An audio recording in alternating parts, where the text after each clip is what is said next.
But today we need to shift the agenda to the most recent events. And once again, we need to engage in discussions of how we tap the human spirit and resilience that we're known for to tackle yet another pandemic.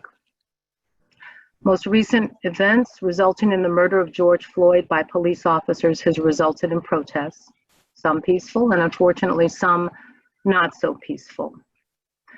By no means do these few represent an entire demographic, but history has taught us that a few bad actors will shape the perception by many that unfortunately generalize the entire group. I think this is the same for police officers. Yes, there might be a few bad actors out there, but I think overall, they are meant to and they are striving to protect and serve. So yes, today we need to shift this agenda. As if COVID wasn't enough, we find ourselves in another pandemic. Some would say instead of COVID-19, we are living 1619. I think the similarities are compelling though, between these two pandemics. The disparities in the access to healthcare, resulting in disproportionate COVID deaths in the Black community. African Americans comprise 13% of this US population, yet 26% reported cases of COVID.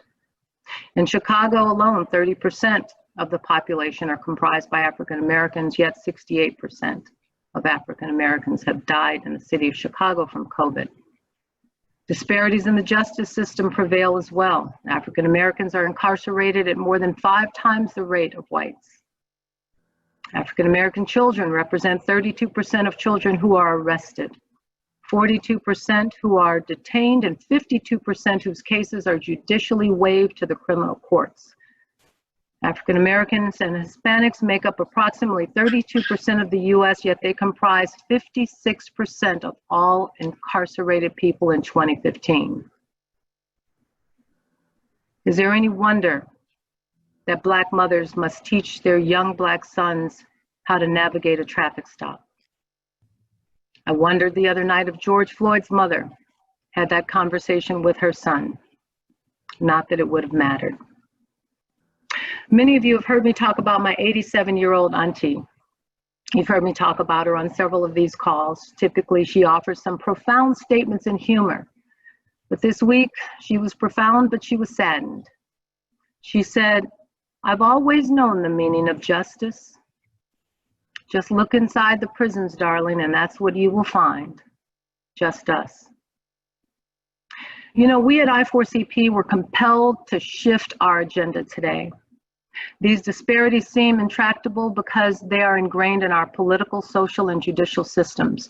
No, it doesn't justify the violence and the destruction, but we can't lose perspective of the more pervasive and insidious issues affecting you, your organizations, your roles as Chief Diversity Officers, leaders, and allies on this call today. And yeah, I recognize you're hurting. I recognize you're tired, you're weary, you're disillusioned. But your voices and your insights will help others as we try to help our organizations bring about not just change, but meaningful change, sustained change. And we can't control what's going on outside of our organizations today. In November, we can vote, and I hope you do.